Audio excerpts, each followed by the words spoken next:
Hi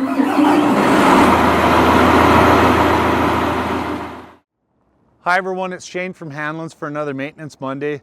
Today we're going to talk about hydraulic couplers.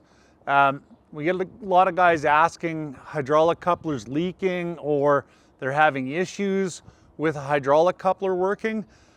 Just one thing to check other than the tractor itself is sometimes the tips.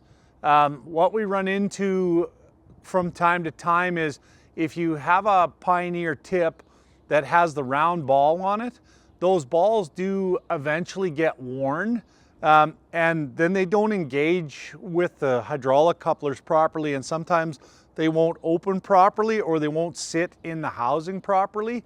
And so sometimes you have to replace them out with new tips so that it sits in there. The edge of that coupler is actually worn, and then it sits kind of at a funny angle and allows some leaking to go on.